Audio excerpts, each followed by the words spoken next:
দুপুরে ধোঁয়া ওঠা গরম ভাতের সাথে যদি ময়া মাছের এই ঝালের রেসিপিটি থাকে তাহলে আর কিছুই লাগবে না, নিমেষে এক থালা ভাত শেষ হয়ে যাবে। তারই একটা দুর্দান্ত রেসিপি তোমাদের সাথে আজকে আমি শেয়ার করব, ময়া মাছের চচ্চড়ি। এক কথায় অসাধারণ লাগে। তাহলে ভিডিওটা প্রথম থেকে শেষ পর্যন্ত দেখা অনুরোধ রইল। তো দেখতেই পাচ্ছি এখানে মাছগুলোকে আমি ভালো করে ধুয়ে পরিষ্কার করে নিয়ে লবণ হলুদ মাখিয়ে নিয়েছি।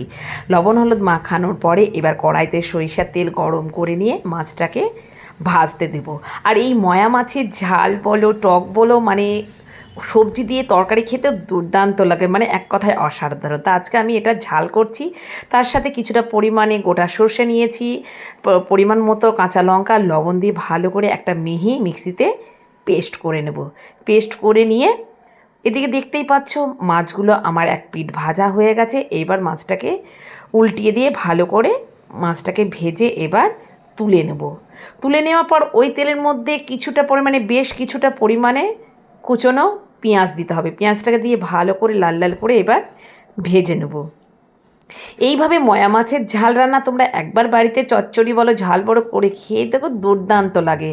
তারপরে বেটে রাখা সর্ষেটা দিয়ে হলুদ লবণ তো আমি আগে দিয়েছি, আর স্বাদের ব্যালেন্সের জন্য সামান্য একটু মিষ্টি আর কাশ্মীর লঙ্কার গুঁড়ো দিয়েছি।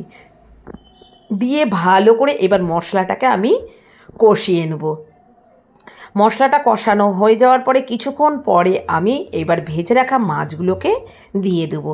এবার মাছগুলোকে দিয়ে ভালো করে আবারও কষাতে থাকবো যতক্ষণ না মাছ থেকে, মানে মশলা থেকে পুরো তেলটা ছেড়ে আসছে।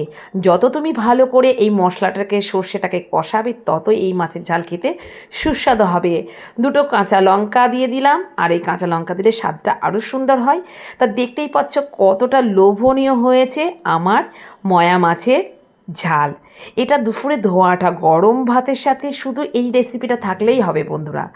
এক কথায় অসাধারণ। এইভাবে তোমরা একবারও হলেও বাড়িতে বানিয়ে খেয়ে দেখো, দুর্দান্ত টেস্ট আর দুর্দান্ত স্বাদ। তা ভিডিওটা কেমন লাগলো অবশ্যই তোমরা কমেন্ট করে জানাবে, আর অবশ্যই তোমরা বাড়িতে বানিয়ে খেয়ে আমাকে সেটাও কমেন্টে জানাবে। টাটা।